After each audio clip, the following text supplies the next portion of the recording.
Hi, my name is Mitra Manesh. I'm a servant.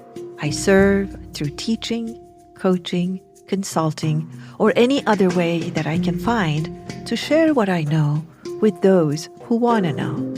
And this Lights On podcast is one of those ways. It was created with consciousness and mindful living in heart. So join us as we travel through many roads of learning and transformation together. And if you enjoy our podcast, please give us feedback by rating us 5-star and share us with others if you think they may benefit from it. On behalf of my team, I thank you for your presence. This episode is about being ourselves, the art of being ourselves, an art that is rarely encouraged, modeled, or taught. Many of us grow up being told that we need to be somebody else or like somebody else. So we develop this notion of what we are is not good enough. I'm not good enough notion. So knowingly or unknowingly, we try to be someone else. And of course, that is not sustainable. It ends up in suffering, and we end up being very confused between this illusionary person that we need to be and the authentic person that we really, really are. It's a subject that is very near and dear to my heart, and I often teach and coach on it, both at workplaces and in individual setting. I hope you enjoy listening to it, and I hope that it serves you. Let's take a listen together. The culture, the system that we live in, all of them encourage us not to be ourselves. The institutions, the families, even the most well-intentioned people, including our parents, they always are telling us to be somebody else. So we become stranger to ourselves, and we have this epidemic of not being ourselves. People tell you how to be, and they never tell you that that needs to be from the inside out, not from outside in. So what do we do when we don't feel comfortable? We take stimulants, we take drugs, people say that. I have to have a drink before I'm myself and I'm comfortable.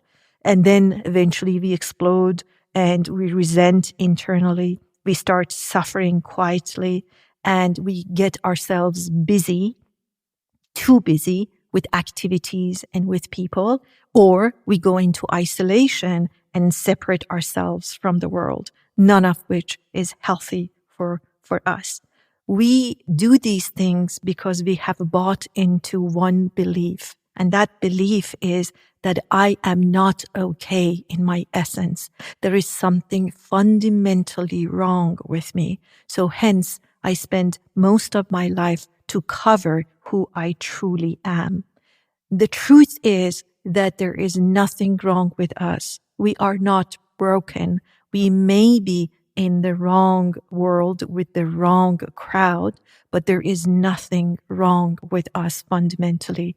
And when we learn that, and when we appreciate who we are, then we no longer need to be efforting. And if we are efforting, that means that we have not either been ourselves or we are not in the right environment. It's like trying to fit into somebody else's shoes, literally.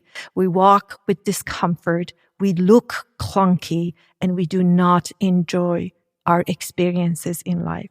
So my invitation to you is to try it for a size and see how you can be yourself. Start very small. The first place to start is to connect to your body, because your body is extremely intelligent and it can talk to you and give you feedback. When you're getting uncomfortable with things, just ask yourself, how am I feeling in my body? And then observe yourself compassionately. We are not a fridge that needs to be fixed. We are not broken. There is nothing wrong with us. The only thing that is broken is our connection to our authentic self. Question the beliefs that you have that hurt you. Is that true? whose belief is this?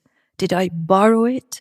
And the answer probably is yes, because very rarely we form our own beliefs. We borrow them, they're secondhand.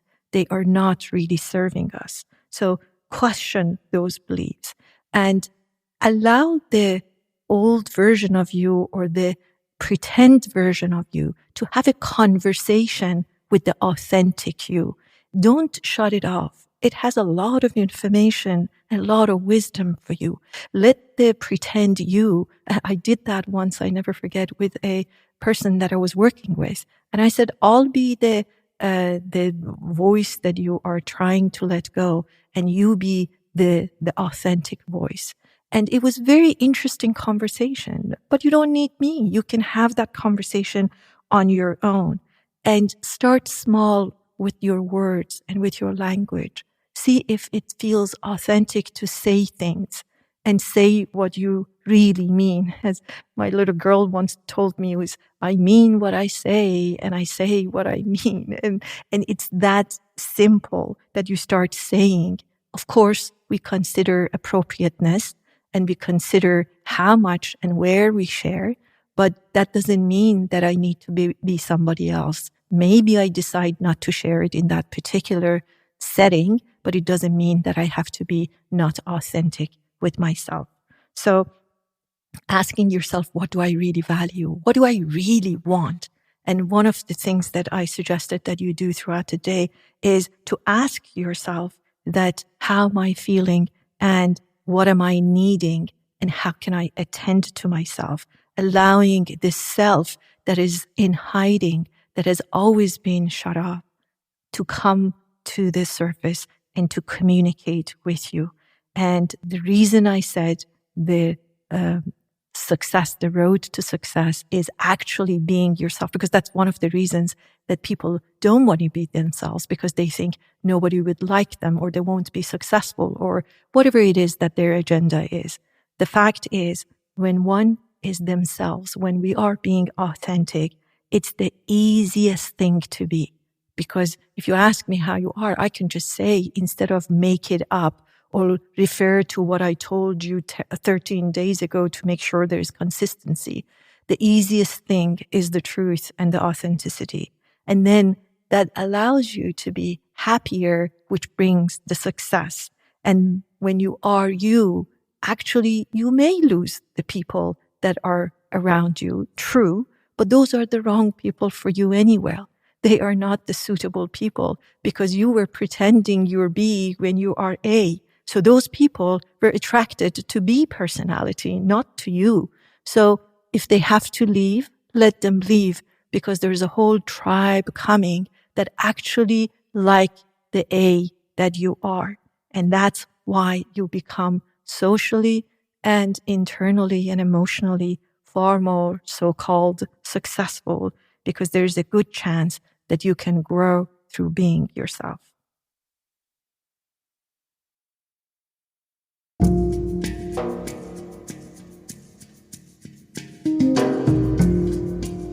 Hope this episode answered the question or two for you, or provoked and inspired questions in you. I'm so grateful you showed up and listened up. Until the next time, be well and stay curious.